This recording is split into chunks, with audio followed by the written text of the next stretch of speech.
주의 친절한 발에 안기세 우리 맘이 평안하리니 항상 기쁘고 복이 되겠네. 영원하신 발에 안기 주의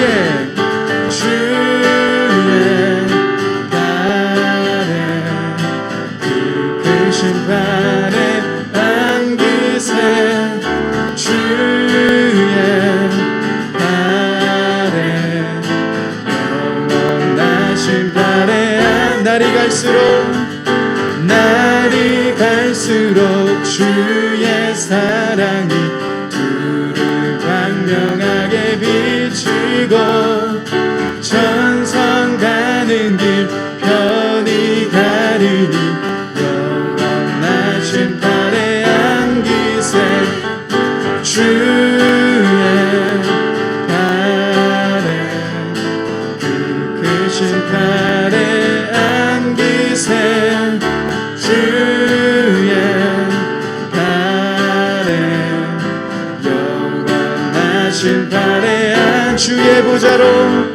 주의 보좌로 나아갈 때에 기뻐 찬미 소리 외치고 겁과 두려움 없어지리니 영원하신 발에 안기세 주의 발에 그 크신 발에 안기세 주의 발에 영원하신 발 다시 한번 3절로 찬양하겠습니다. 주의 보좌로 나아갈 때에 기뻐 찬미 소리 외치고 겁과 두려움 없어지리니 영원하신 발에 안기세 주의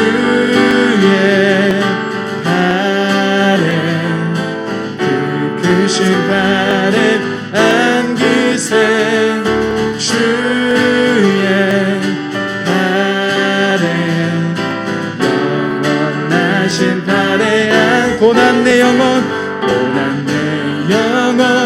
편히 쉴 곳과 풍랑 잃어도 안전한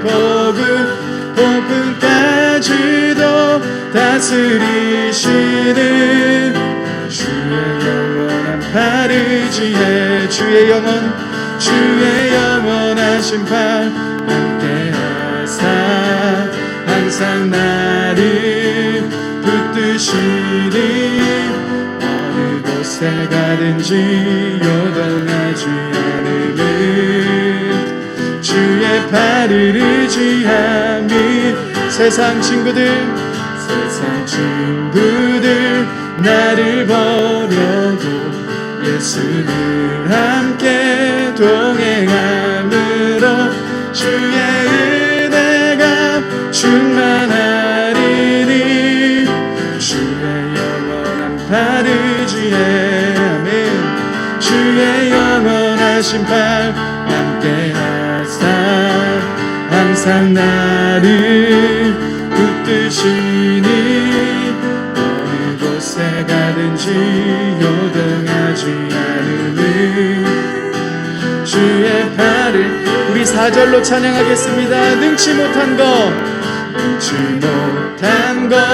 주께 없으니 나의 일생을 주께 맡기며 나의 모든 짐 대신 지시는 주의 영원한 발을 지혜 아멘 주의 영원하신 발 함께하사 항상 나를 붙드시니 어느 곳에 가든지 요동하지 않으면 주의 발을 의지함이라 주의 영원하신 발 함께하사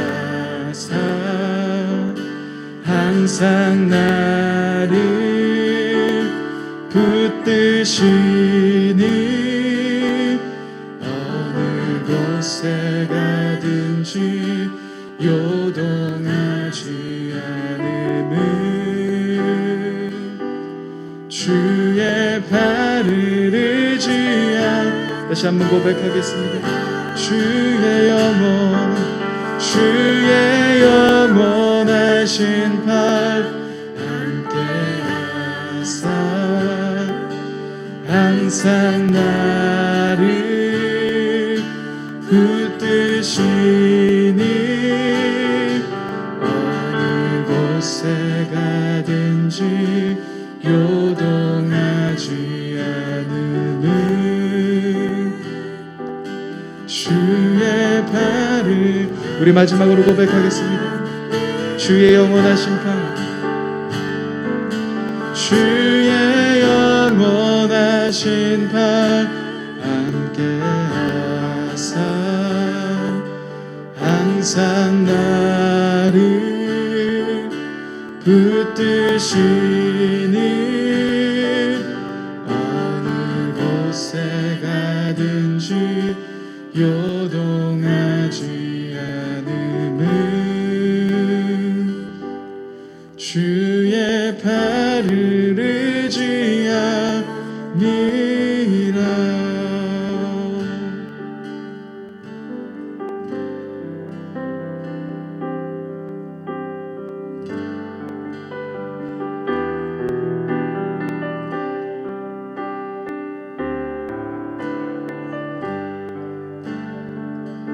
이곳에 생명샘 솟아나 눈물 고작 지나갈 때에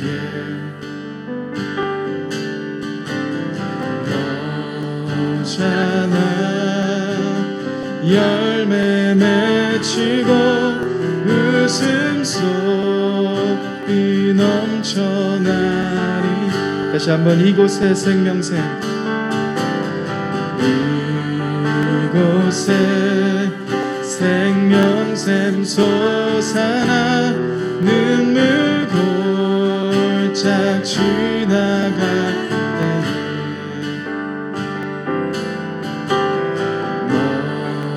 너잖아 열매 맺히고 웃음소리 넘쳐나리라. 꽃들도 구름도 바람도 넓은 바다도 찬양하라 예수를. 하늘을 울리며 노래해 나의 영혼아 은혜의 주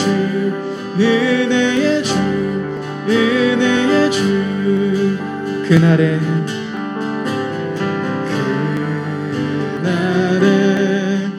하늘이 열리고 모든 이가 보게 되리라. 마침내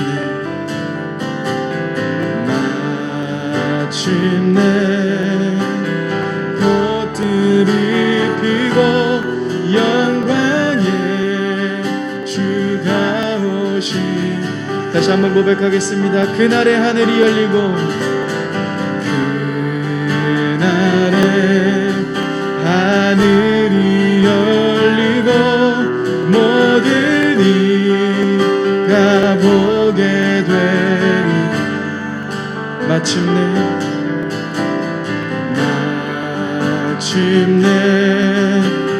꽃들이 피고 영광의 주가 오시리라. 꽃들도 구름도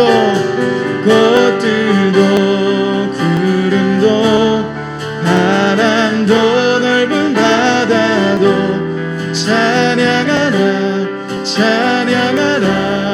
예수를. 하늘을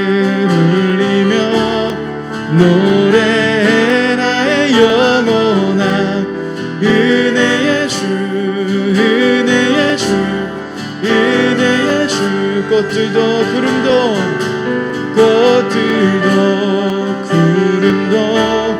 바람도 넓은 바다도 찬양하라 찬양하라 예수를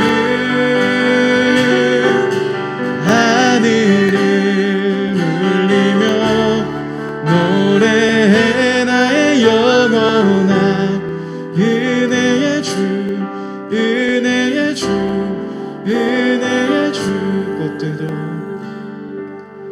꽃들도 구름도 바람도 넓은 바다도 찬양하라 찬양하라 예수를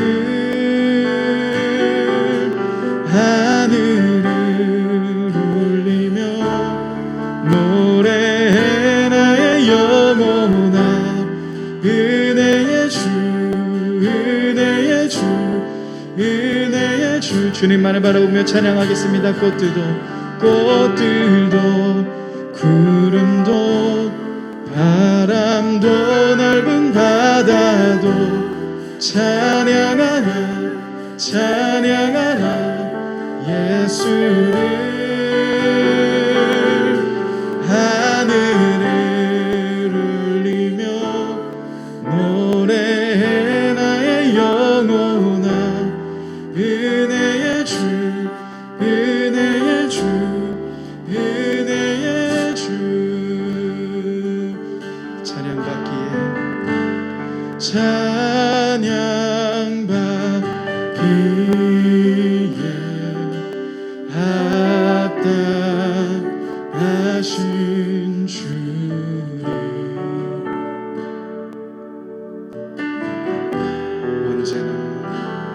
합당하신 주님 나도 일하신 주 무릎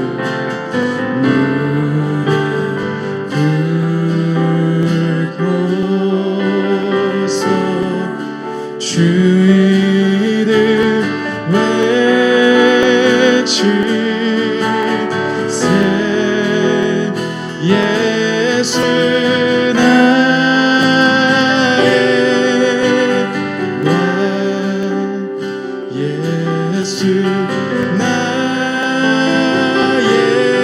왕 예수 나의 왕 아멘 찬양받기에 합당하신 주님 찬양받기에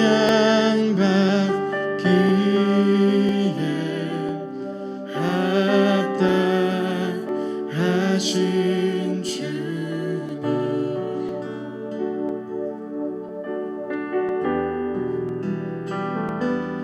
언제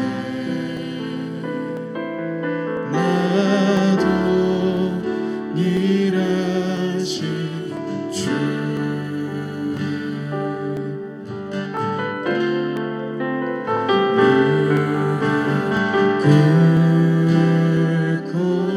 꿇고서 주 이름 외치세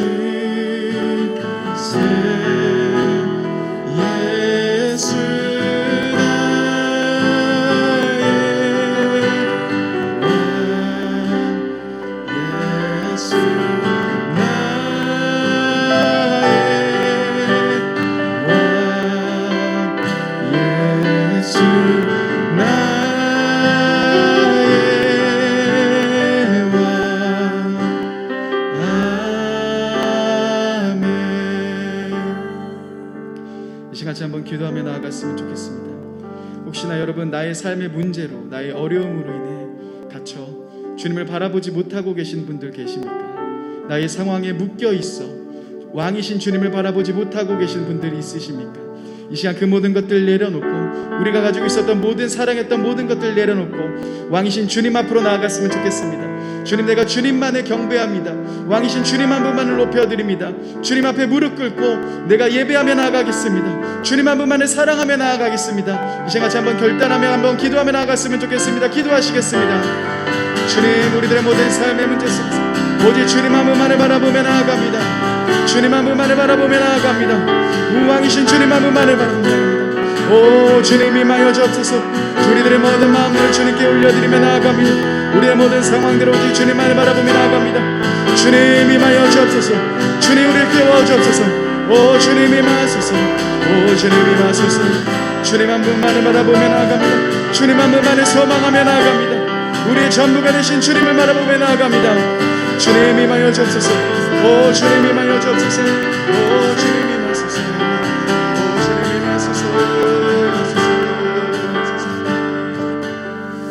우리 시간 한 번 더 좀 기도했으면 좋겠습니다. 이 시간 기도할 때 하나님, 그렇게 오늘 예배를 통하여서 나의 왕이신 주님의 음성 가운데 나아가는 귀한 시간 되게 해달라고. 아버지, 내가 붙들고 있는 것들, 내가 붙잡고 있는 것들 다 내려놓고 오직 주님의 음성만이, 오직 하나님의 말씀만이 내 삶을 덮어달라고 이 시간 다시 한번 예배를 위해서 함께 기도하며 고백하며 나아가겠습니다. 기도하시겠습니다. 오 왕이신 주님만을 바라보며 나아갑니다. 하나님, 세상 가운데 주님 되시는 주님을 신뢰하며 나아갑니다. 오 왕이신 하나님, 주님, 나를 붙들고 있는 그 악한 것, 아버지 두려움과 연약한 것, 아버지 심지어는 아버지 내가 붙들고 있는 심지어 원하시지 않는 모든 것들을 아버지 주님이 하나님 대적하며 나아갑니다. 오 하나님 붙들어 잡아 주옵소서. 오 하나님 붙들어 잡아 주시옵소서.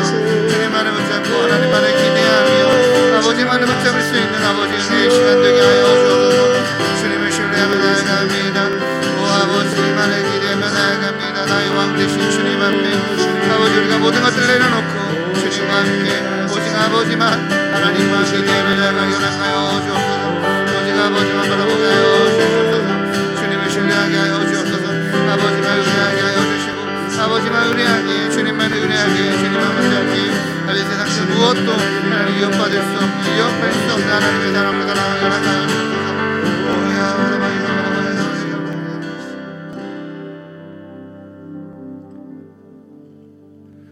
사랑해 주님, 감사합니다.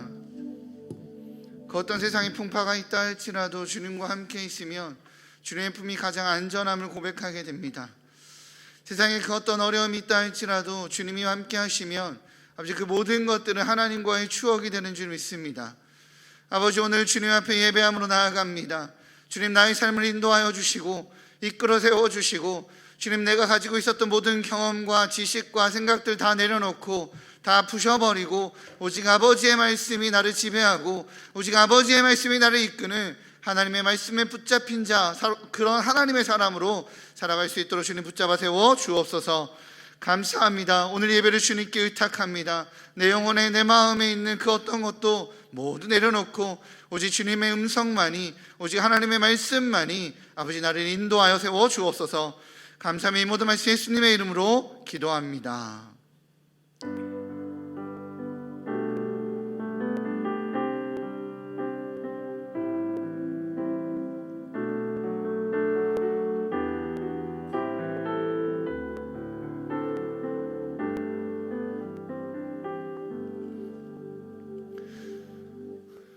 네, 우리 아까나 말씀 3번 읊조리면서 우리 하나님께 나아가도록 하겠습니다. 말씀을 새기도록 하겠습니다. 잠언 8장 17절 말씀. 나를 사랑하는 자들이 나의 사랑을 입으며 나를 간절히 찾는 자가 나를 만날 것이니라. 잠언 8장 17절 말씀. 잠언 8장 17절 말씀. 나를 사랑하는 자들이 나의 사랑을 입으며 나를 간절히 찾는 자가 나를 만날 것이니라. 잠언 8장 17절 말씀. 잠언 8장 17절 말씀. 나를 사랑하는 자들이 나의 사랑을 입으며 나를 간절히 찾는 자가 나를 만날 것이니라. 잠언 8장 17절 말씀. 아멘. 하나님을 사랑하고 하나님을 간절히 찾는 귀한 은혜의 시간 되시기를 주님의 이름으로 축복합니다. 네, 오늘 말씀은 로마서 2장 17절부터 29절까지입니다. 신약성경 242면에 있습니다. 로마서 2장 17절에서 29절까지입니다. 신약성경 242면에 있습니다. 네, 우리 합독하는 마음으로 합심하여 읽도록 하겠습니다. 우리 온라인에서 들으시는 분들은 교독이 잘 안 들리셔서요. 합독해서 읽을 때 같이 읽어주시면 감사하겠습니다. 유대인이라 불리는 내가 율법을 의지하며 하나님을 자랑하며 율법의 교훈을 받아 하나님의 뜻을 알고 지극히 선한 것을 분간하며 맹인의 길을 인도하는 자요 어두움에 있는 자의 빛이요 율법에 있는 지식과 진리의 모본을 가진 자로서 어리석은 자의 교사요 어린아이의 선생이라고 스스로 믿으니 그러면 다른 사람을 가르치는 내가 내 자신은 가르치지 아니하느냐? 도둑질하지 말라 선포하는 내가 도둑질하느냐? 간음하지 말라 말하는 내가 간음하느냐? 우상을 가증히 여기는 내가 신전 물건을 도둑질하느냐? 율법을 자랑하는 내가 율법을 범함으로 하나님을 욕되게 하느냐? 기록된 바와 같이 하나님의 이름이 너희 때문에 이방인 중에서 모독을 받는도다. 내가 율법을 행하면 할례가 유익하나 만일 율법을 범하면 내 할례는 무할례가 되느니라. 그런즉 무할례자가 율법의 규례를 지키면 그 무할례를 할례와 같이 여길 것이 아니냐. 또한 본래 무할례자가 율법을 온전히 지키면 율법 조문과 할례를 가지고 율법을 범하는 너를 정죄하지 아니하겠느냐. 무릇 표면적 유대인이 아니요 표면적 육신의 할례가 아니니라. 오직 이면적 유대인이며 할례는 마음에 할지니 영에 있고 율법 조문에 있지 아니한 것이라. 그 칭찬이 사람에게서가 아니요 다만 하나님에게서니라. 아멘. 하나님, 오늘 이 말씀으로 우리에게 은혜 주실 줄 믿습니다. 저는 오늘 설교를 준비하면서 제가 10여 년 전쯤에 캐나다에서 한국으로 돌아올 때 장시간에 비행기 속에서 만났었던 3명의 사람이 기억이 났습니다.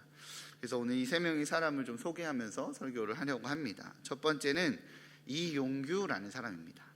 이 이용규라는 사람은 책으로 만났습니다. 그는 하버드 박사이고 장래가 보장되어 삶의 길이 열려 있었던 사람입니다. 그런데 그가 선택한 것은 자신의 보장된 모든 길을 내려놓고 몽골 선교사로 떠나는 것이었습니다. 그의 글에서는 몽골 초원과 그 초원을 가로지르는 강들이 소개됩니다. 굽이굽이 흐르는 이 강이 가는 방향이 어디일까요? 바로 낮은 곳입니다. 그리고 그 글을 통해서 물이 흐르는 강 기슭에 넘쳐나는 바로 그 아름다운 푸르름을 소개해 줍니다. 강물이 지나가는 주변은 축복의 지역이 되는 것을 보여주죠. 이용규 선교사는 지름길, 빠른 길, 높은 곳을 추구하던 그 마음이 부끄러워지던 순간이었다라고 말합니다. 모든 것이 보장된 길을 내려놓고 몽골 선교사로 가라고 하셨었던 하나님의 뜻이 이해가 되던 순간이었다고 합니다. 낮아져야 푸른 인생이 된다는 것을, 높아지면 메말라진다는 것을 알게 되는 순간이었다라고 말합니다. 서로 높아지려고 발버둥치는 세상 속에서 정작 높은 곳에는 생명이 살지 못하고 메마름만이 있는 것뿐이라는 것을 깨닫는 순간이었죠. 낮은 곳, 구불구불 흐르는 그렇게 느린 곳에는 푸르름의 생명이 충만하다는 것을 깨달은 이용규 선교사는 그렇게 내려놓음이라는 책으로 만났던 사람입니다. 두 번째로 만났던 사람은 유재석입니다. 그는 신문 한 켠에 기록된 칼럼을 통해 만났습니다. 그는 당시 오락프로 최고의 MC로 인정받아서 연예대상과 MC로서의 상을 휩쓸던, 바로 그렇게 차지하던 순간이었습니다. 그가 왜 이 시대의 최고의 MC인지를 칼럼니스트가 표현하기를 그에게는 상황 대처 능력이 최고이기 때문이다 라고 표현해 놨더라고요. 그에게 있는 이 다양한 전문성의 모습을 기록을 쭉 해놓고서는 그의 상황 대처 능력의 특이한 점을 이 칼럼니스트가 소개합니다. 칼럼니스트의 분석의 내용은 그가 무례하지 않다라는 거예요. 유재석 씨의 방송 진행은 출연진과 공동 MC를 높이고 자신을 최대한 낮추는 진행 방식이라는 것입니다. 즉 겸손함이 그의 강점이라고 소개합니다. 씬스틸러들이 넘치는 시대입니다. 그죠? 카메라의 한 장면 이라도 남아서 편집되지 않고 방송에서 자신들을 드러내야 살아남는 연예계입니다. 그래서 모든 연예인들은 조금이라도 자신을 드러내기 위해 혈안이 되어 있습니다. 그래야만 살아남으니까요. 그런데 그는 자신을 부인하고 낮추어 오히려 남을 돋보이게 하는 특이한 면이 있다라고 합니다. 그래서 유재석 씨는 안티도 거의 없고 함께 일하고 싶어하는 사람들이 많다라고 평가하는 그 신문에서의 내용을 볼 수 있었습니다. 마지막으로 비행기에서 만났었던 사람은 악마는 프라다를 입는다라는 영화 속 여주인공인 앤드리아였습니다. 앤 해서웨이의 주연의 본 영화는 보그 잡지의 편집작인 안나 윈트어를 모델로 한 영화입니다. 머리에서 발끝까지 프라다를 걸친 편집장 미란다라는 상사가 있습니다. 그는 악마적인 까다로움과 거만함으로 자기의 일에 매진하여 성공의 가도를 그렇게 달리던 패션계의 유명한 편집장이었습니다. 명문대를 졸업하고 미란다의 비서가 된 앤드리아는 악마 미란다에게 맞춰 그렇게 나아가려고 애를 씁니다. 점점 명품으로 치장하며 화려한 패션계에 익숙해지는 그때쯤 그는 깨닫게 됩니다. 어느 순간 사랑도 사라지고 친구도 잃어버리기 시작했다는 것을 말입니다. 영화의 마지막에 앤드리아는 결국 명품 옷을 친구에게 다 줘버리고 미란다에게 걸려오는 휴대전화를 분수에 던져버립니다. 이 모든 것을 내려놓는 순간 앤드리아에게는 기쁨이 찾아오고 자유가 밀려옵니다. 높은 곳을 추구할 때 화려해 보이지만 메마름이 찾아왔던 그의 삶에 이제 그 쥐고 있던 무언가를 내려놓으니 자유가 찾아온 것이죠. 삶은 쥐고 있는 것을 내려놓아야 자유가 찾아오는 때가 있습니다. 캐나다에서 한국으로 돌아오는 이 장시간의 비행기 속에서 만난 이 3명의 사람을 오늘 설교를 준비하면서 생각이 났었던 이유는 오늘 본문에서 만나는 유대인들에게 바울이 이와 같이 내려놓음에 대한 필요성을 설명해 주고 싶었기 때문이 아닌가라고 생각해 보게 됩니다. 오늘 본문에서 나타나는 유대인들이 포기하지 못하고 내려놓지 못하는 것이 있었습니다. 그것이 바로 뭐죠? 율법입니다. 그들은 왜 율법을 내려놓지 못했을까요? 이유는 간단합니다. 하나님에게서부터 온 것이기 때문이죠. 그러니 포기할 수 없었습니다. 하나님에게서 온 율법이니 하나님이 주신 것이니 포기할 수 없는 것은 사실 당연합니다. 그럼에도 불구하고 유대인들이 율법을 내려놔야 하는 이유는 율법을 잘못 잡고 있었기 때문입니다. 17절과 18절 우리 같이 한번 읽어보도록 하겠습니다. 시작. 유대인이라 불리는 내가 율법을 의지하며 하나님을 자랑하며 율법의 교훈을 받아 하나님의 뜻을 알고 지극히 선한 것을 분간하며. 아멘. 언뜻 보면 유대인을 굉장히 칭찬하는 글인 것 같습니다. 그렇죠? 근데 사실은 본문 전체의 맥락을 보면 그렇지 않습니다. 이 본문, 이 17절, 18절을 정확하게 해석해서 그 안에 숨겨진 뜻을 해석한다면 유대인이라 칭하는 내가 라는 말은 택함받은 백성이라는 명예로운 이름에 자부심을 넘어 자만심을 가지고 있다는 뜻입니다. 율법을 의지하며 라는 뜻은 율법을 재앙을 막아줄 방패로서 신뢰해야 한다는 뜻입니다.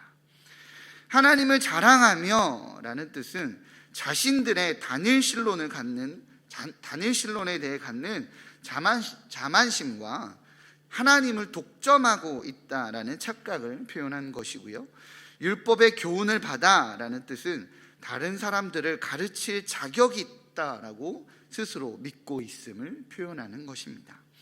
마지막으로 지극히 선한 것을 분간한다 라는 뜻은 시험 결과 뛰어나다라고 나타난 것들만 인정한다라는 폐쇄성을 의미하고 있는 것입니다. 율법은 이스라엘 백성들이 포기하지 못한 것, 아니 포기할 수 없었던 것입니다. 율법은 유대인들의 정체성이고 자부심이며 민족성이었습니다. 그러니 포기할 수가 없었죠. 그런데 오늘 바울은 그러한 유대인들에게 그 율법을 비판합니다. 그러니 돌에도 맞고 태형도 당하고 죽임을 당할 뻔도 했었던 것 같습니다. 지난주 설교를 통해서 우리는 바울 사도가 로마서를 쓴 이유와 그 내용의 대상에 대한 이야기를 들었습니다. 못 들으신 분도 있을 것 같고 일주일이 지났기에 기억이 안 나시는 분들도 있을 것 같아서 잠깐 되돌아보도록 하겠습니다.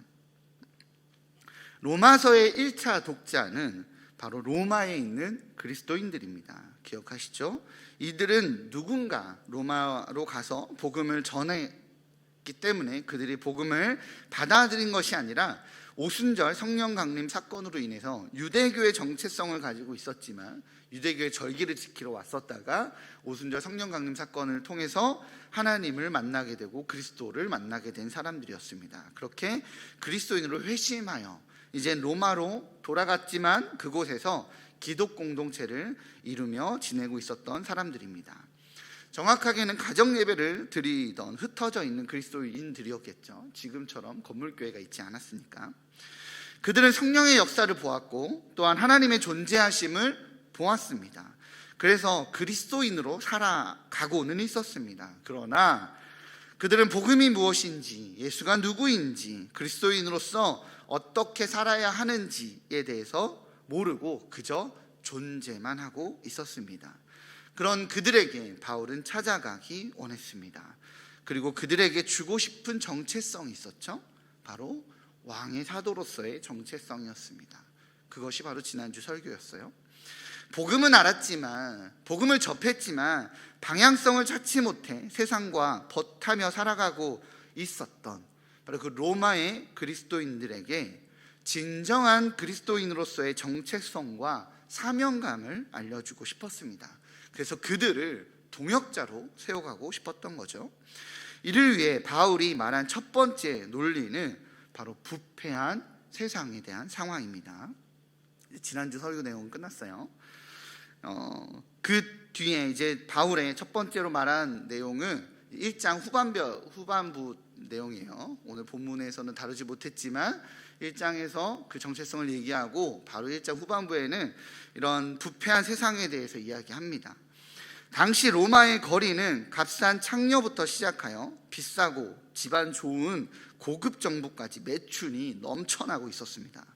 또한 양성애와 동성애가 흔하여서 상당수의 남창 또한 존재했습니다.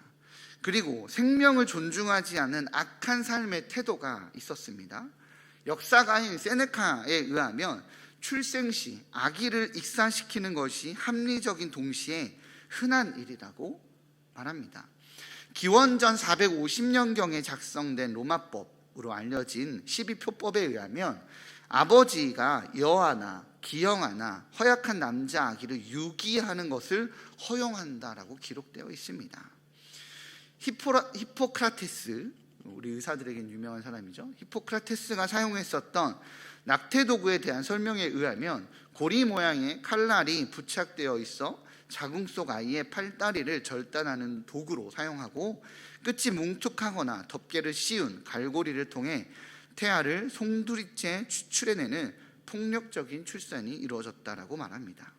더욱 심각한 건 이러한 결정을 여성이 아니라 남성이 내렸습니다. 로마법에 의하면 가장인 남성이 집안 여성에게 낙태를 명할 권리를 포함하여 집안 식구의 생사 여탈권을 가지고 있었습니다. 이러한 로마의 타락성을 로마서 1장 하반절을 통해 바울은 적나라하게 표현합니다. 세상이 이렇다라고, 시대가 이렇다라고, 이 시대가 그렇지만 하나님 유기하고 내려놨다라고 그냥 두고 계신다라고 말하죠. 로마인들은 자유라는 그들은 자신들이 자윤이라는 생각을 굉장히 강조했고 굉장히 자부심 높게 생각했었는데, 로마인들은 자유라는 이름으로 자신들은 자유를 가진 지혜자로 여겼고 동물들을 우상화했으며 음란한 성행위를 당연시했습니다. 조금만 도덕적이어도 로마 도시와 헬라 문화의 기득권들이 만들어 놓은 바로 그들의 세상을 당시 최고의 패권을 가지고 있었던 세상이지만 그 세상은 죄악의 현장이었고 불법의 현장이었음을 누구든 볼 수 있었을 만큼 로마 시대는 그랬습니다. 그런데 1장 하반절에 그렇게 타락한, 그렇게 부패한 세상과 시대와 그 모든 것들을 설명하면서 당황스러운 건 2장의 내용입니다. 1장 하반절에 이방인들의 타락성을 말하며 하나님의 유기와 하나님의 분노를 말했어요. 그렇다면 자연스럽게 뭘 말해야 되죠? 이방인들을 향한 하나님의 심판의 메시지가 쏟아져야 순서상 맞잖아요. 그죠? 그런데 2장부터는 이방인에 대한 하나님의 심판 메시지가 아니라 그들을 바라보고 있는 유대인들의 경고의 메시지로 내용이 바뀝니다. 로마서가 이상하죠? 이러한 세상이지만 심판은 하나님께서 하시니 판단하지 말라고 2장 1절에서 얘기하고 있어요. 2장 1절입니다. 제가 읽어보겠습니다. 그러므로 남을 판단하는 사람아, 누구를 막론하고 내가 핑계하지 못할 것은 남을 판단하는 것으로 내가 너를 정죄함이니 판단하는 내가 같은 일을 행함이니라. 아멘. 그렇게 2장 1절에서 말하는 그러므로 라고 말하는 헬라어 디오는 우리말 뉘앙스를 더 살리자면 이 까닭에, 이런 것 때문에 라는 뜻입니다.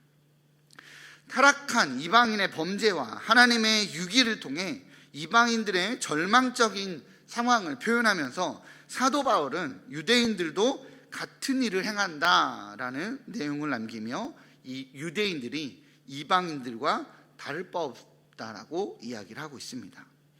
본문에서 말하는 남을 판단한다라는 뜻으로 번역된 크리논이라는 단어는 물론 단순한 선악을 판단하는 것을 의미하는 것은 아닙니다.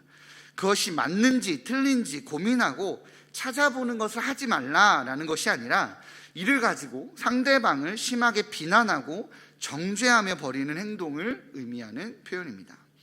이 단어는 문법적으로 계속과 반복을 나타내는 현재 분사형을 사용하고 있기 때문에 정확한 의미는 주기적으로 다른 이의 연약한 부분, 그것이 악한 부분이라 할지라도 그것을 찾아내 정죄하고 고질적으로 지적하는 습관을 이야기하는 겁니다.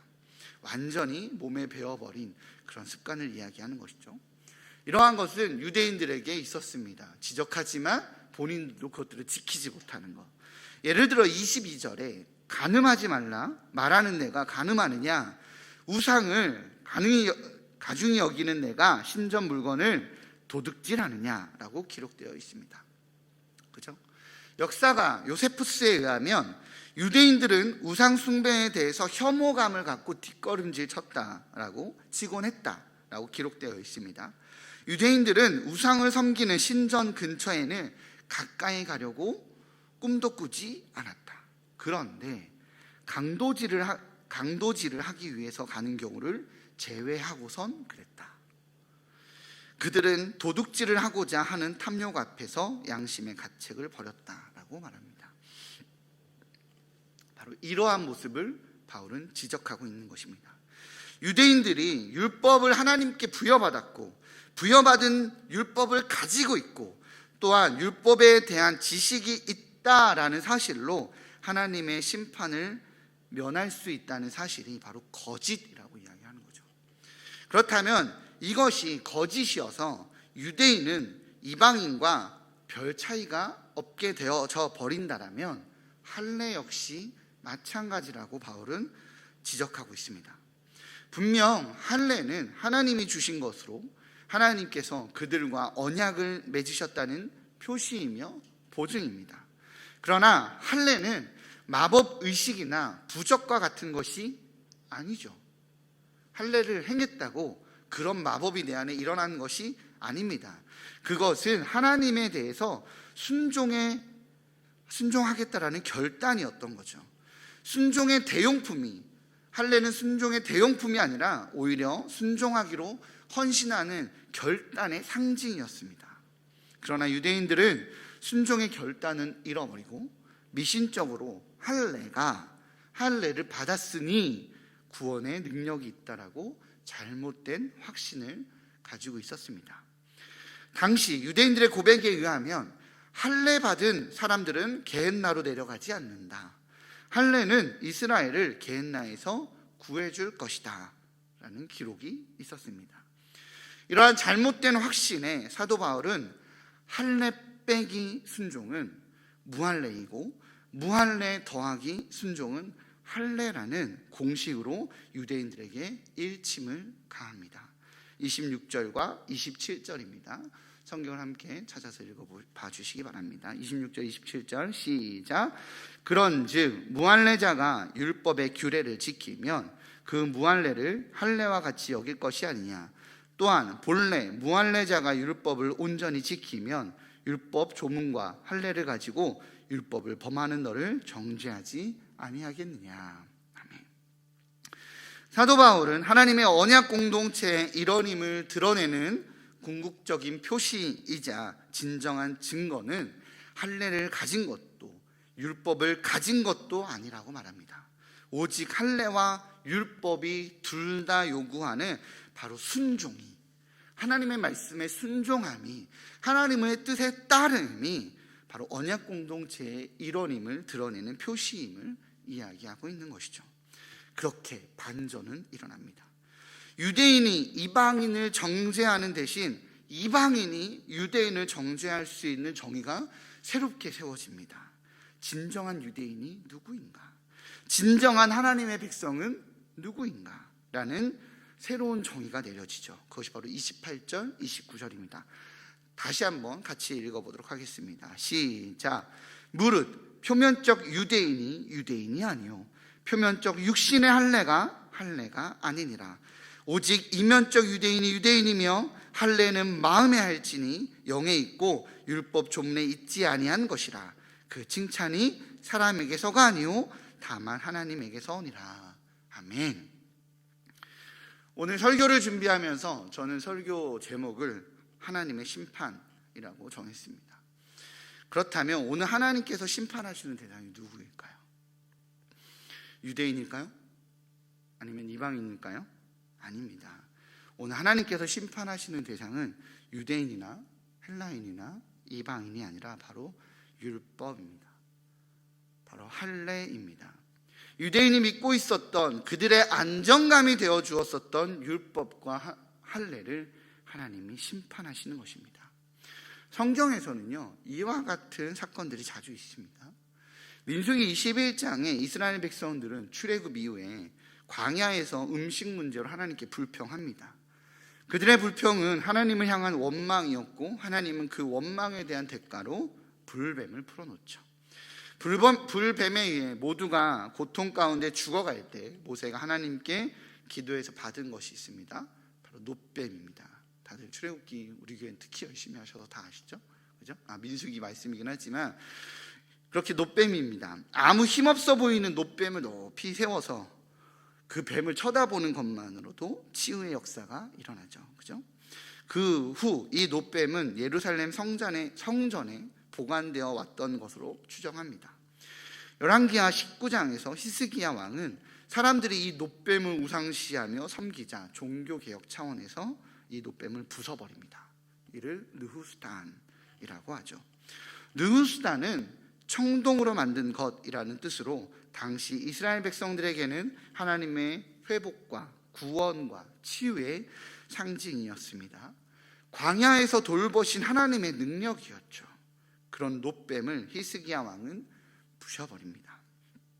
하나님께서 주신 선물이 하나님을 바라보는 데 오히려 방해가 되고 우상이 되었기에 하나님은 히스기야 왕을 통해 느후스단을 심판해 버리신 거죠. 예루살렘 성전은 어땠습니까? 아수르의 사내립 공격에서 하나님의 기적 같은 도심으로 18만 5천이라고 하는 대군대를 쓰러뜨리고 시온의 건재함을 보여주었었던 것이 바로 예루살렘 성전이었습니다. 그렇죠? 천연의 요새이고 전쟁의 신이신 여호와 하나님께서 돌보시는 산성으로 예루살렘의 명성은 정말 드높았습니다. 이스라엘 백성들은 시온은 무너지지 않는다라는 굳은 믿음을 가지고 있었습니다. 그리고 그러한 믿음은 하나님을 향한 믿음이 아니라 예루살렘 성에 대한 믿음으로 변질되어 버립니다. 예루살렘 성 안에서 하나님의 백성으로서의 삶을 살아내지 않습니다. 여호와 하나님의 율법은 무시하고 죄악을 선택하면서도 이방 나라들의 침략 소식에서도 예루살렘 성에 대한 막연한 희망과 소망으로 살아가자 하나님은 그들의 안정감이 되어줬던 예루살렘 성을 무너뜨려 버립니다. 그리고 이스라엘 백성들은 결국 예루살렘을 뺏기고 포로로 잡혀갑니다. 하나님께서 주신 것을 귀히 여겨야 하는 것은 맞지만 하나님께서 주신 것들이 하나님을 바라보는데 오히려 방해가 되면 그것은 종교화가 되고 우상화가 됩니다. 그러자 하나님은 그 모든 것을 걷어가십니다. 하나님께서 하나님이 주신 것을 심판하신 것이죠. 자신의 백성들을 버리는 것을 선택하는 것이 아니라 자신이 주신 것을 버리는 선택을 하십니다. 그것이 바로 하나님의 선하심인 거죠. 마찬가지입니다. 율법과 할례가 분명히 유대인들에게 주신 하나님의 선물일 것입니다. 그러나 그 선물은 하나님을 더 율법과 할례를 지켜가며 하나님을 더 깊이 알게 되는 통로이자 주님의 뜻대로 살아가는 거룩한 존재가 될 때에 의미 있는 선물이 되죠. 왜냐하면 주님께서는 내가 거룩하니 너희도 거룩하라 라고 하셨기 때문입니다. 그런데 유대인들은 율법의 말씀을 따라 거룩함의 삶을 살아내는 것이 아니라 이방인들을 판단할 때와 자신이 그들보다 우위에 있다라고 주장할 때 사용했던 도구로만 써오자 하나님은 그것들을 패해버리십니다. 사랑하는 우리 일산 충신의 성도님들, 오늘 말씀 앞에 서서 우리도 그러하지 않았나 돌아보게 됩니다. 일주일에 한 번 교회에 와서 자리를 지켜내면 구원받은 백성이라고 천국 티켓을 보장받고 있다라고 생각하며 혹시 신앙생활을 해오지는 않았습니까? 교회 생활은 하는데, 그죠? 교회 와서 예배도 하고 나름 봉사도 하고 나름 교회 생활은 하는데 교회 밖 세상 속에서의 신앙생활은 하지 않는 그리스도인으로 살고 있지는 않았습니까? 코로나로 세상이 흔들릴 때 그로 인해 고통받는 사람들이 하나님께서 고아와 과부와 나그네를 돌보라고 말씀하셨었던 바로 고통받는 사람들이 보이는 것이 아니라 이러한 상황임에도 불구하고 나는 구원받은 존재이니 괜찮아 라고 말하는 내 마음 한켠에 바로 그 자리에 있는 그리스도인이라는 정체성이 나의 안정감이 되어 있지는 않았습니까? 말씀이 일상이 된다는 것은 선포된 하나님의 말씀이 나의 일상을 지배하는 것인데 나의 일상을 살아내기 위해 말씀을 끌어다 쓰며 나의 필요와 위로와 격려의 도구로 사용하지는 않았습니까? 사도 바울은 유대인 그리스도인들에게 유대인이라는 정체성의 자리에 넌 유대인으로서 그 은혜를 받은 거야 라고 말하는 바로 유대인이라는 정체성의 자리에 머물게 하는 거짓의 목소리인 율법과 할례에 대한 하나님의 심판을 선포합니다. 이와 동일하게 하나님께서 우리 삶 가운데에서 심판하기 원하시는 수많은 거짓의 목소리들이 있지는 않습니까? 내려놓지 못해 내 삶을 하나님께서 부르시는 영역으로 가지 못하게 하는 것들이 있습니까? 코로나 시대 속에서 그리스도인으로서 살아갈 수 없다라는 거짓의 목소리가 우리를 머뭇거리게 합니까? 그렇게 살아내지 못해 그러나 나는 구원받았으니 괜찮아 라고 하는 거짓의 목소리가 있지 않습니까? 이와 같이 닫혀진 시대 속에서는 영적인 성장이 불가능하다라고 말하는 거짓의 목소리들이 혹시 있습니까? 마지막 시대로 보여지는 지금의 때에 우리 가족은 나는 복음을 알고 구원을 받았으니 괜찮다라는 이상한 안정감 가운데 있습니까? 하나님께서 주신 복으로 이러한 시대이지만 이상하게 사업이 잘 되거나 집값이 오르거나 나름대로 살 길이 열리고 있다라고 말하는 거짓된 목소리들이 있습니까? 그래서 나는 괜찮은 것 같다고, 하나님이 돌보시는 것 같다라고 말하는 거짓된 목소리들이 있습니까? 사명으로 불타고 있지 않다면, 말씀이 나의 삶을 덮어 주님과 동행하고 있지 않다면 나에게 위로를 주고 안정감을 주는 모든 것들은 다 거짓된 평안이며 거짓된 안정감입니다. 그 모든 가짜들을 심판하고 버리게 만드시는 하나님의 지혜를 신뢰하시기를 주님의 이름으로 축복합니다. 주님께서 인도하시는 사명의 자리, 하늘에 속한 하나님 나라 백성의 자리로 말씀으로 일상을 덮이는 바로 그런 은혜의 자리로 나아가시는 우리 일산 충신의 성도님들 되시기를, 그러하기에 과거의 은혜로 사는 것이 아니라 지금 나에게 주시는 하늘의 은혜로 살아가시는 우리 일산 충신의 성도님들 되시기를 주님의 이름으로 축복합니다. 우리 시간 찬양하고 함께 기도하는 시간 갖도록 하겠습니다. 이 시간 찬양할 때 내가 주인 삼은 모든 것 내려놓고 라는 찬양을 할 건데요, 때로는 내가 주인 삼은 것이 내가 기도해서 열심히 받은, 내가 그렇게 부르짖어서 주님께서 허락해 주신 대학 생활이, 회사 생활이, 내가 기도 그렇게 열심히 해서 받은, 어쩌면 하나님께서 주신 바로 그것 따라간다라고 지금 나에게 말씀하시는 하나님의 음성은 들리지 않는 삶이 될 때가 참 많습니다. 그죠? 우리 이 시간 내가 주인 삼았던 것들, 하나님이 심지어 그것이 하나님이 주신 것이라 할지라도 하나님을 가리게 하는 그 모든 것들 내려놓고 내가 주님만 사랑하겠다라고, 주님 나에게 말씀하시는 그 모든 것들로 따라가겠다라고 함께 고백하는 시간 가졌으면 좋겠습니다.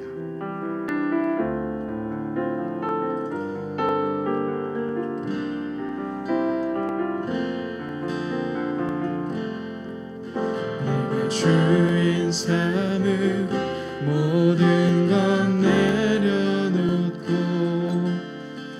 내 주 되신 주 앞에 나가 내가 사랑했던 모든 것 내려놓고 주님만 사랑해. 내가 주인 삼은 모든 것 내려놓고 내 주 되신 주 앞에 나가 내가 사랑했던 모든 것 내려놓고 주님만 사랑해. 주 사랑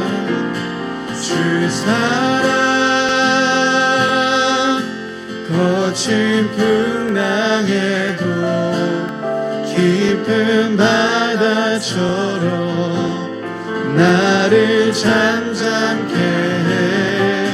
주 사랑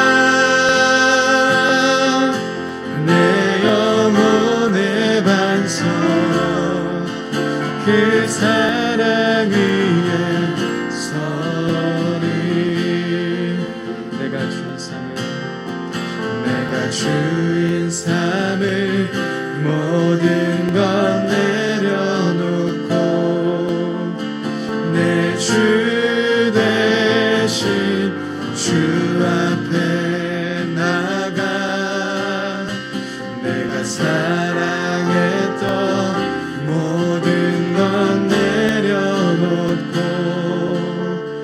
주님만 사랑해. 주 사랑 거친 풍랑에도 깊은 바다처럼 나를 잠잠케 해. 주 사랑 내 영혼의 반석, 그 사랑 위에 서리. 주 사랑 거친 풍랑에도 깊은 바다처럼 나를 잠잠케 해. 주 사랑 내 영혼의 반석, 그 사랑 위에 서리. 우리 시간 말씀, 하나님 말씀 앞에 순종하는데 그 순종함에 있어서 방해하는 모든 것들 우리 하나님 앞에 좀 물으면서 그런 것들 내려놓는 시간 갖도록 하겠습니다. 때로는 것이 사랑하는 가족일 수도 있어요. 때로는 나의 욕심일 수도 있습니다. 아니면 이 불안한 세상 속에서 내가 유일하게 안정감 두는 그러한 것일 수도 있습니다. 주님, 나 이거 없으면 정말 무너집니다 라는 그것일 수도 있습니다. 심지어는 그것이 하나님에게서부터 온 것일 수도 있어요. 그러나 그럼에도 불구하고 주님 다 내려놓고 내가 오직 하나님의 인도하심만 구하겠습니다. 주님, 매 순간 주님과의 호흡으로 살겠습니다. 하나님, 매 순간 하나님의 음성으로 살겠습니다. 나에게 주인 삼아 모든 것들 주님 내려놓고 주님 앞에 나아가게 해달라고 우리 시간 하나님 앞에 기도하며 고백하며 나아가도록 하겠습니다. 기도하겠습니다. 오 하나님, 주님 이 시간 주님 앞에 나아가겠습니다. 주님, 하나님, 하나님, 내가 이것이 해결되면, 하나님, 내가 이것을 취하게 되면, 하나님, 나에게 이 문제가 해결되면, 아버지, 내가 온전히 주님만을 바라볼 수 있을 것 같습니다 라고 말하였던 아버지, 그런 거짓의 문제들이 있습니까? 하나님, 내가 내려놓지 못해 메마름 가운데 있는 것들이 있습니까? 하나님, 내가 내려놓지 못해 하나님 생명력을 잃어버리지, 하나님의 공급하심을 하나님 끊어놓은 것들이 있습니까? 하나님, 이 시간을 우리 열어주셔서 내가 붙잡고 있는 모든 것들을 하나님, 내가 하나님께 나아가는 통로일 뿐이며 내가 붙잡고 있는 모든 것들을 나로 하여금 하나님께 인도하는 통로일 뿐임을 고백합니다. 하나님, 그것을 주지 아니하고 온전한 우리의 주인 되시는 하나님을 주는 저희 되실 주님 인도하여 주옵소서. 아버지만을 붙잡는 자들 되게 허락하여 주옵소서. 하나님만을 붙잡는 자들 되게 허락하여 주옵소서. 아버지 말씀으로 임하여 주시고 하나님의 유대인들을 붙들고 있었던 아버지 그것들 하나님 내려놓을 때 하나님의 일하심이 보이기 시작하였던 것처럼 하나님, 이제 우리가 하나님께서 일하시고자 하는 하나님의 일하심의 영역들을 바라보기 원합니다. 하나님, 지금 하늘 문이 열어주옵소서. 우리가 붙들고 있는 모든 것들 하나님께서 자유로운 음성 가운데 아버지 받고 있는 모든 것들을 지금 내려놓습니다. 하나님, 베드로에게 아버지 부정한 것 음식들을 먹으라고 하였지만 하나님, 베드로가 포기하지 못해 아버지 자기 것을 내려놓지 못해 자신이 배워왔던 것들, 자신이 알고 있는 것들 내려놓지 못하여서 하나님 주님 말씀에 순종하지 못하였던 것처럼 하나님, 이제 우리가 주님의 뜻에 온전히 순종하며 아버지 여기서 온전히 순종하며 아버지 뜻 앞에 순종하게 아버지 이러한 상황과 이러한 시대 속에서 그리스도인으로 살아가는 법이 무엇인지 하나님, 나의 삶을 나의 일상을 지배하는 하나님의 음성이 무엇인지 아버지 내가 열릴 수 있으며 내가 들릴 수 있음을 고백하게 됩니다.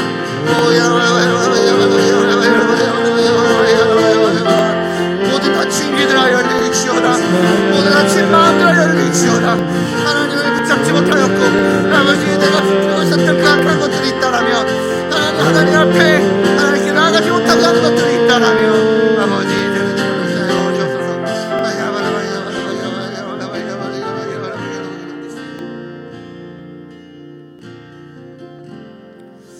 내가 지고 있는 무엇 때문에 지금 일하시는 하나님이 보이지 않을 수 있습니다.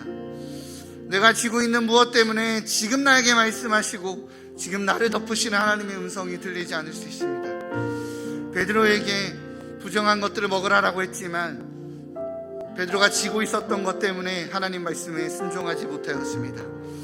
하나님, 내가 모든 것 내려놓고 바라는 것은 매일 새롭게 인도하시는 하나님의 음성입니다.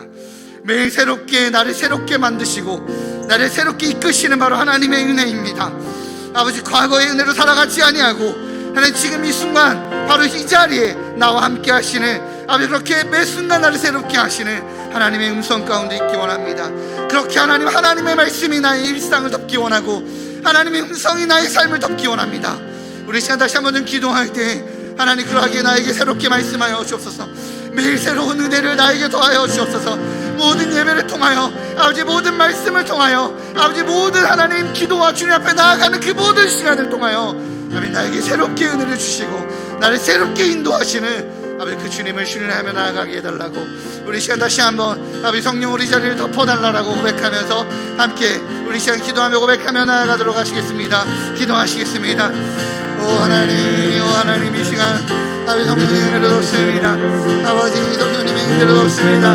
아버지 온라인이든 오프라인이든 모든 상황과 환경에 상관없이 아버지 주님 앞에 나아가고자 아버지 내 마음에 아버지 내 심령에 아버지 간절한 목마름이 있나이다.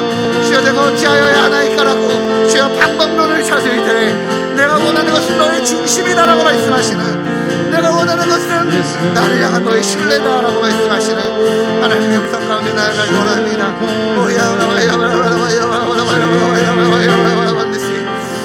하나님 이 시간 덮어주셔서 우리 성도님들, 우리 아버지 성도님들의 아버지 그 심령의 아버지 새로운 성령으로 덮어주옵소서. 아니 가정에서 직장에서 아버지 여러가지 형태로 주님 하나님을 의뢰하며 아버지께 간절히 구하는 당신의 거룩한 백성들에게 아버지 상황과 환경을 뛰어넘어 아버지 이러한 시대에도 불구하고 나는 일할 수 있다라고 주님 말씀하여 주시며 아버지 일하여 주옵소서. 하나님 덮어주옵소서. 아버지 새로운 은혜로 덮어주셔서 하나님들 새롭게 하여 주시는 하나님의 은혜를 경험하게 허락하여 주옵소서. 하나님 모든 것을 내려놓습니다. 걱정과 두려움과 욕심과 하나님 심지어 하나님께서 주신 축복이라고 생각되는 영역까지도 하나님 그것이 혹시 욕이라면 아니 혹시 그것이 아버지께서 주셨지만 다시 달라라고 내가 너에게 줬지만 다시 나에게 달라라고 요구했었던 주님 아브라함에게 이삭을 요구했었던 바로 그 하나님의 마음이라면 아버지 내가 기쁨으로 드리겠나이다. 아버지 내가 기쁨으로 주님께 다시 드리겠나이다. 주님 나에게 중요한 것은 주님께서 주신 무엇이 아니라 바로 하나님이십니다. 오직 하나님이십니다. 오직 하나님이십니다. 나를 위해 십자가를 주시고 나에게 새 생명을 주시고 나를 영원한 생명의 길 가운데 인도하시네 바로 그 하나님 안에 내가 신뢰합니다.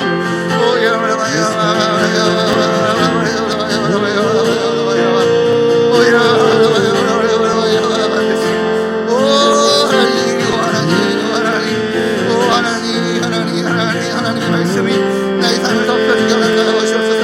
하나님의 음성이 나의 삶을 덮어주게 허락하여 주옵소서.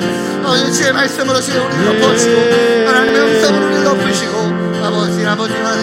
아버지의 뜻만이 온전히 살아 아버지 이러한 시대 가운데서 어렵다라고 말하는 세상 가운데서 하나님 그리스도인의 향기와 그리스도인의 빛을 드러내는 빛과 소금의 사명 살아가는 지금 저희들에게 허락하여 주옵소서.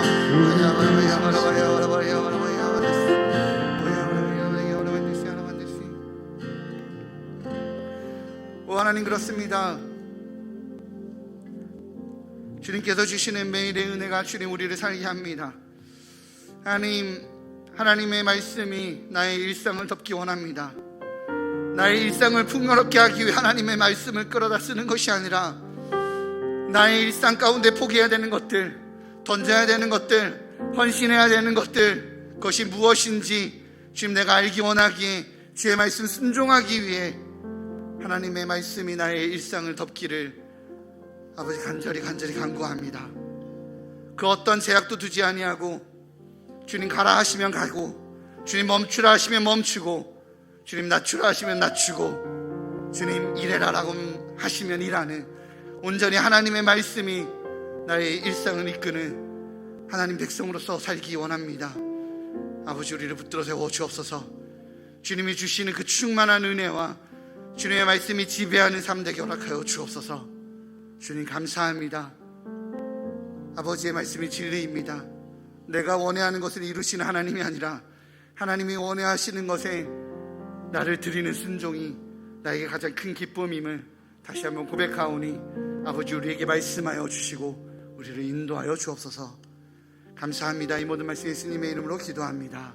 아멘. 우리가 찬양 한 곡 더 했으면 좋겠습니다. 이 시간 찬양할 때 하나님 그렇게 주의 말씀이 나를 덮기 원합니다. 유대인들이 그 정체성을 포기하지 못해 그 자리에 머물러 있어서 사명의 자리로 나아가지 못했던 것처럼 하나님 이제 우리가 지고 있던 것들 내려놓고 주님 지금 나에게 말씀하시는 주님 나에게 요구하시는 그 사명의 자리로 나아갑니다. 아버지 이 시간 성도로서 그리스도인으로서 주님 나의 일상을 말씀으로 덮으시고 나를 주님 사명의 자리로 주님께서 원해하시는 자리로 인도하여 달라고 함께 찬양하며 나아가시겠습니다. 가난과 고난 수고로움 속에도 손도는 그 믿음을 지켰네. 주 섬기는 일에 자신을 다 드리며 진리의 말씀과 성령으로 그 길을 걸었네.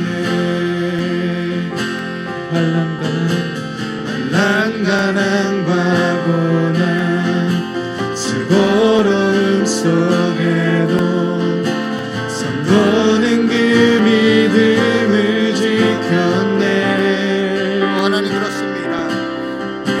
주를 섬기는 일에 자신을 다 드리며 진리의 말씀과 성령으로 그 길을 걸었네. 그리스도 안에서 새롭게 하시고 그리스도로 인하여 자유케 되었네. 우리는 무명하나 유명한 자요 죽음의 위기 속에도 생명 가졌고 근심 하나 기뻐하며 하나하나 다른 일을 부욕해 하는 자로다. 우리는 무명하나 유명한 자요 죽음의 위기 속에도 생명 가졌고 근심 하나 기뻐하며 하나하나 다른 일을 부욕해 하는 자로다. 우리 한번 합시다. 우리는 무명하나 유명한 자요 죽음의 위기 속에도 생명 가졌고 근심 하나 기뻐하며 하나하나 다른 일을 부욕해 하는 자로다. 우리 시간 교회를 위해서 기도했으면 좋겠습니다. 교회를 위해서 기도할 때 교회 예배를 위해서 기도했으면 좋겠습니다. 교회 예배 가운데 주님 넘쳐나는 은혜가, 넘쳐나는 하나님의 임재가 있어서 아버지 그것이 넘쳐나서 우리 성도들 삶 가운데서 하나님 말씀 붙들며 살아갈 수 있게 해달라고 기도했으면 좋겠습니다. 그리고 저희 주제가 말씀이 일상이 되는 삶입니다. 말씀이 일상이 되는 삶이 무엇일까요? 설교 때에도 말씀드렸지만 나의 일상에 필요한 하나님의 위로가 있다, 나의 일상에 필요한 하나님의 용기가, 하나님의 공급하심이 있다라는 것 때문에 말씀을 끌어다 쓰는 것이 말씀이 일상이 되는 것이 아니라 하나님 말씀 앞에 주님 말씀하시면 내가 순종하겠습니다라고 말씀 앞에 나를 부수는 것이 바로 말씀이 일상이 되는 것일 것입니다. 저희 일산중심교회는 지금 매일 성경으로 묵상하며 나아가고 있습니다. 기쁜 소식을 가정마다 가정예배가 일어나거나 가정마다 소그룹으로 이 말씀을 가지고 이렇게 모여지고 서로 나눠지고 하는 일들이 있다라고 들었습니다. 가정 안에서 이루어지는 것들인데요, 그런 일들이 너무나도 귀합니다. 우리 어제 우리 교역자들과 함께 말씀을 가지고 함께 좀 나눴습니다. 나누면서 하나님께서 받았던 그 도전들, 베드로에게 깊은 물가로 가서 던져라, 깊은 곳에 그물을 던져라, 주님 깊은 곳이 어딥니까? 라고 질문했을 때 오늘 말씀을 통해서는 바로 연약한 지체, 우리 중풍병자들을 하나님은 예수 그리스도 앞으로 인도하는 바로 그 친구들의 모습들을 보면서 하나님 앞에 새롭게 다시 주님의 뜻 앞에 내가 순종하기 원합니다, 주님 알려달라라고 개인적으로 고백하는 시간이 있었어요. 아마 묵상을 하시고 말씀 매일 성경으로 기도하시고 하시는 분들은 무슨 얘기인지 알아들으실 겁니다. 우리 일산 중심교회가 같은 말씀을 받고 같은 묵상을 하고 그 안에서 내 삶에 다양하게 나를 인도하시는 바로 그 하나님의 음성 가운데 나아가기에 간증이 넘쳐나는 그런 교회가 되기 원합니다. 우리 교회의 머리 되시는 예수 그리스도의 음성이 우리를 지배하는 그런 교회가 되게 해달라고 예배를 통해 말씀 묵상을 통해 그러한 교회가 되게 해달라고 함께 기도했으면 좋겠습니다. 우리 환우를 위해서 마지막으로 기도했으면 좋겠는데요, 112모세 다락방 박규순 장로님이 지금 수술을 앞두고 계십니다. 정기검진 중에 위암이 발견되어서 지금 절제 수술을 앞두고 있습니다. 수술 과정과 회복 과정을 위해서, 그 과정 가운데 하나님의 도우심을 위해서, 우리 교회를 위해서 이 시간 함께 기도하며 나아가도록 하시겠습니다. 기도하시겠습니다. 하나님, 우리가 하나님의 말씀 앞에 나아가기 원합니다. 성도의 삶은 하나님 그저 단순하게 도덕적인 것이 아니라 그 행동을 하는 그 이유가 하나님의 음성이 있었기에, 하나님의 말씀이 있었기에, 아버지의 요구가 있었기에, 주께서 하신 말씀이 있었기에, 아버지 그 말씀에 순종하여 그 말씀이 나의 일상을 지배하기에 하나님의 사람들이 아니겠습니까? 아버지 일상 중심의 귀한 성도들이 일상이 되게 하여 주옵소서. 저 말씀의 일상이 되게 하여 주옵소서. 모든 예배가 내 삶을 두드리게 하여 주시고, 모든 예배가 내 삶의 아집과 내 삶의 고집과 내 삶의 두려움을 부수고, 아버지 주의 뜻에, 사명의 자리에, 아버지의 부르심의 자리에 나아가는 아버지 그런 부르심의 말씀을 듣도록 하나님 인도하여 주옵소서. 아버지 불러서 주옵소서. 하나님 그렇게 주님 말씀하신 대로 하나님 나라를 세워가고 하나님의 백성으로서 땅을 세워가는 하나님의 백성들에게 허락하여 주옵소서. 오 아버지 무엇을, 아버지 내 삶에, 오늘 하루의 삶에 아버지의 원하심은 무엇입니까? 아버지 나의 삶에 지금 주의 원하심은 무엇입니까? 하나님 우리가 그 어떤 인도가, 어떤 사람이나 어떤 세대의 풍조에 은과 마음과 시간을 뺏기는 것이 아니라 하나님의 말씀에 나의 삶의 방향성이 결정되어지는 그 시간을 허락하여 주옵소서.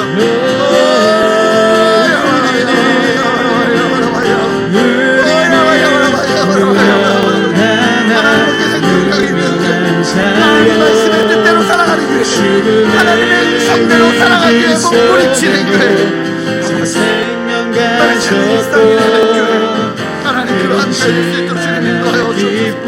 주의 말씀이 내 삶을 덮으며 왕이신 주님께서 아버지 하시는 그 말씀이 나로 하여금 하늘의 사자로서 살아갈 수 있는, 왕의 사도로서 살아갈 수 있는 아버지 우리가 되게 하여 주옵소서.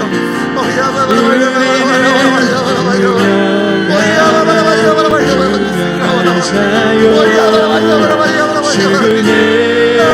그 자리에 머물게 하고, 우리로 하나님의 뜻에 순종하지 못하게 하며, 그리고 아버지의 마음 가운데 나가지 못하게 하고, 주님에게 마음 가운데 만든 모든 악한 것들을 다른 이를 부욕해 하는 자.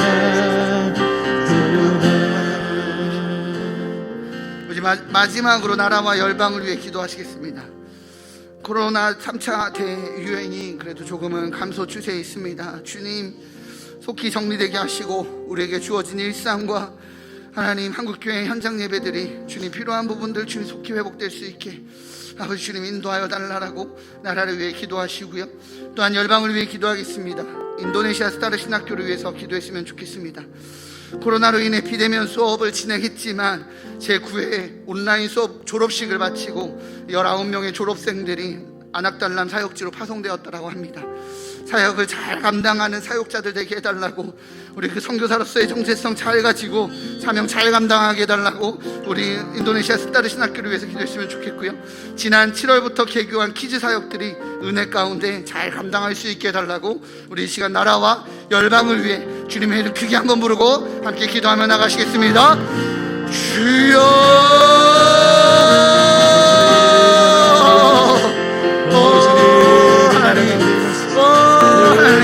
하나님의 눈물이 있는 곳에 나의 눈물이 있게 하여 주옵소서. 하나님 고통 가운데 신음하며 아버지의 삶을 살아내지 못하여 아버지 잃어버린 일상을 아버지 회복되었으면 좋겠다는 마음으로 아버지 괴로워하고 고통스러워하는 아버지 이 시대에 아버지 백성들이 있습니다. 이 나라와 이 민족을 속히 안정화되게 하여 주시고 아버지 이 나라와 이 민족이 아버지 다시 주께서 주시는 그 보호하심 가운데 지금 살아가신 주님 인도하여 주옵소서. 하나님 주님께서 말씀 말씀하셨지요. 아버지 질병이 찾아올 때 나를 두고 기도하는 나를 찾는 나의 백성들이 경비하고 돌아와 기도할 때 내가 듣겠다라고 말씀하신 주님, 아버지 우리가 기도를 멈추는 죄를 범하지 아니하게 하여 주옵소서. 아버지 우리가 그것을 사람 탓에 돌리고 아버지 우리가 그것을 아버지 환경 탓에 돌리는 것이 아니라 하나님 우리가 주님 앞에 기도하며 아주 온 우주 만물을 지으신 하나님의 오른손을 의지하며 나아갈 때 하나님 주님의 일하심을 우리가 목도하게 하여 주옵소서. 계속 이 나라와 이 민족의 일상이 주님 회복될 수 있도록 주님 인도하여 주옵소서. 하나님 인도네시아 스타트 신학교를 위해서 기도합니다. 아버지 어려운 상황 속에서도 19명의 졸업생을 배치하여 그들을 배출하여 하나님 믿어 종족들 아나땅락 종족들에게 주여 파송하였나이다. 아버지 그들의 삶을 지켜주시고 건강을 지켜주시고 하나님께서 그들의 삶을 아버지 보호하시고 인도하시는 것을 하나님 경험하며 살아가게 허락하여 주옵소서. 하나님 무슬림 지역인 아나땅락에서 아버지 인도네시아에서 힘겹게 아버지 신학교를 운영하고 있는 하나님 우리 성도들 가정들 지켜주시고 한국에서 공부하는 그 모든 공부 과정들을 잘 마치게 하여 하나님 인도네시아의 다른 신학교가 하나님 인도네시아를 대표하는 신학교 아버지 그 땅을 하나님 나라로 만드는 신학교 하나님의 백성 하나님 나라를 아버지 그렇게 세워나가는 축복된 신학교가 되게 하여 주옵소서. 복음의 진리가 선포될 때 하늘의 진리가 선포될 때 하나님 일하신 하나님 온전히 영광 허락하여 주옵소서.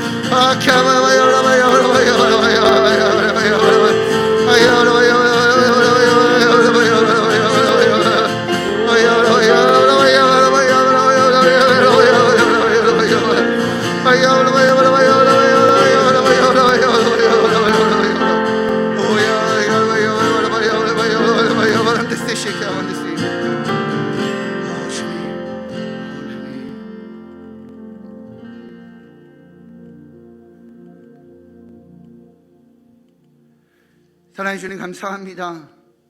하나님 주님께서 주시는 그 새로운 호흡은 주님께서 주시는 그 새로운 공급은 매일 새로운 우리 주님의 그 은혜는 우리 주님께서 살아계시고 우리 주님께서 나와 함께 하시며 우리 주님께서 나를 인도하신다는 바로 증거임을 고백합니다. 아버지 하나님의 백성으로서 우리가 가지고 있었던 주님의 모든 것들을 내려놓고 오직 주님만 붙들고 주님 한 분만으로 충분하다라고 고백하며 이 땅 가운데서 하늘의 백성으로 살아갈 수 있는 저희 될 수 있도록 주님 인도하여 주옵소서. 세상에 수없이 많은 시각들이 세상에 수없이 많은 풍조들이 이렇게 살아야 된다라고 이러한 시기 때에는 부동산을 해야 되고 이러한 시기 때는 주식을 해야 되고 이러한 시기 때는 이런 것들을 해야 된다라고 수없이 말하지만 하나님 우리는 세상의 풍조와 세상의 목소리를 따르는 것이 아니라 오늘 하루 주님 내가 어떤 삶을 살기 원합니까? 라고 주님께 묻고 주님의 말씀대로 살아가는 그리스도인임을 놓치지 않게 하여 주옵소서. 하늘의 백성으로 살아갈 때 하나님 기적이 상식이 되고 하나님의 능력이 그리스도인의 그 힘이 온전하게 드러내는 사명을 감당해 나가는 왕의 사도로서 살아가게 허락하여 주옵소서.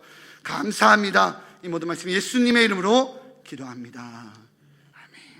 주기도문으로 예배를 마치도록 하겠습니다. 하늘에 계신 우리 아버지, 아버지의 이름을 거룩하게 하시며 아버지의 나라가 오게 하시며 아버지의 뜻이 하늘에서와 같이 땅에서도 이루어지게 하소서.